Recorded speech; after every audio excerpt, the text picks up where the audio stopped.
मजलिस इत्तेहादुल मुस्लिमीन के ऊपर तहमतें लगा रहे हैं। मैं उन लोगों का जवाब देने के लिए आपके सामने खड़ा हूं।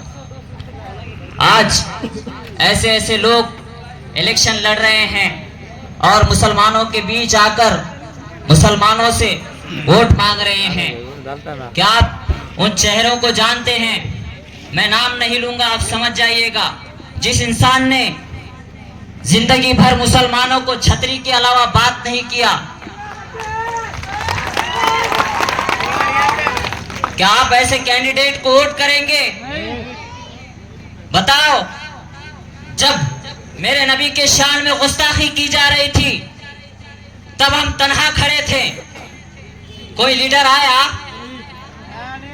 छतरी बोलने वाला आया, तो फिर क्या उसको वोट करेंगे? और आज वो क्या नाम है उसका, कल गुजरी में सभा लगाया था उसने, गांडू पाटिल। मैं नहीं बोला, उसका नाम क्या है? गांडू पाटिल, गाड़े पाटिल। उसने कहा साहब कि एमआईएम को वोट करना ये कुरान के साथ में गद्दारी है। उसने इतनी बड़ी बात कही। मैंने उसको व्हाट्सएप पर मैसेज किया, उसको सलाम किया, लेकिन उसने जवाब नहीं दिया। जब मुसलमानों की वोट लेने की बात आती है तो ये लोग टोपी भी पहन लेते हैं और आपसे सलाम भी करते हैं और दुआ भी करते हैं, लेकिन वो एक दिन टोपी पहनते, सारे 5 साल तक आपको टोपी पहना कर घूमते हैं। खुदारा समझो इन बातों को। और मेरे लीडर जनाब बबलू भाई पर तोहमतें लगा रहे हैं कि इतने लाख लिया, इतने करोड़ लिया। अबे तुम्हारी औकात है उसको खरीदने की? है? अल्लाह ताला ने किसी चीज से कम नहीं रखा उस इंसान को। आज तुम्हारे बीच में बस इसलिए खड़ा है कि वो तुम्हारी खिदमत करेगा। आपने देखा कि शरपसंदों ने मुठभेड़ के अंदर किस तरह से दुकानें लगाने से रोका मुसलमानों को। उस वक्त कौन सा लीडर खड़ा था तुम्हारे बीच में? इस बात को मत भूलना। कौन था? कौन था? अरे जब बबलू आपके लिए खड़ा है तो छतरी को देंगे, है उसके चमचों को देंगे। और यहाँ पर ऐसे ऐसे लोग इलेक्शन लड़ रहे साहब जो 8 बजे के बाद घर के बाहर ही नहीं निकलते।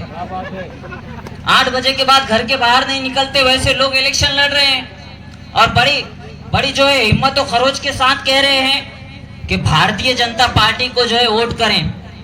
अरे क्या तुम भूल गए?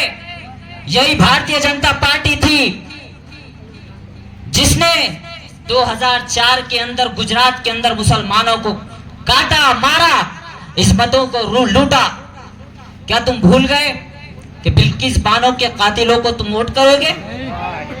क्या तुम आत्मनिर्भर भारत कहते हैं हमारे देश के प्रधानमंत्री, क्या यही आत्मनिर्भर भारत है कि आसिफा के कातिलों को, आसिफा के मुजरिमों को मालाएं पहनाई जाए? क्या यही आत्मनिर्भर भारत है कि अशरफ मनियार जैसे बुजुर्ग को ट्रेन के अंदर कोई नारा लगा कर मारने की कोशिश की जाए?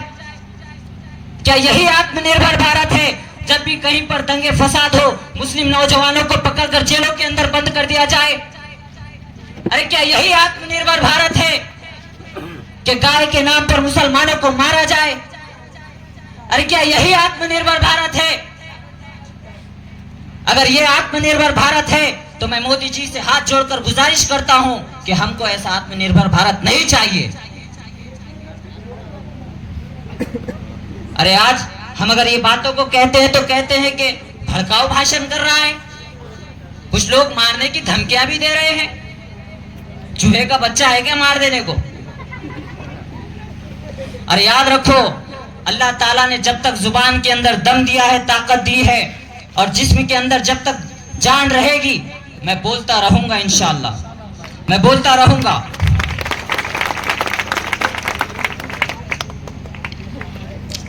कि फसादी शरपसंदों के इरादे तोड़ सकता है, फसादी शरपसंदों के इरादे तोड़ सकता है, मोहब्बत का अमल अपने दिलों को जोड़ सकता है। हम अगर धार्मिक दंगे वतन से खत्म कर डालें तो हमारा देश अमेरिका को पीछे छोड़ सकता है, तो हमारा देश अमेरिका को पीछे छोड़ सकता है।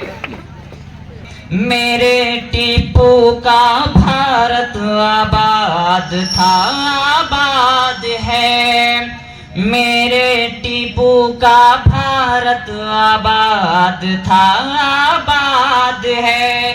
गोड़ से मुर्दाबाद रहा है, गोड़ से मुर्दाबाद है। मैं गांधी का कातिल गोडसे की बात कर रहा हूं। गोड़ से मुर्दाबाद रहा है, गोड़ से मुर्दाबाद है। जिन्हें पसंद नहीं यहाँ पर दलित मुस्लिम का मिलन, भीमराव अंबेडकर मेरा आज भी जिंदाबाद है, आज भी जिंदाबाद है। मैं इसके बाद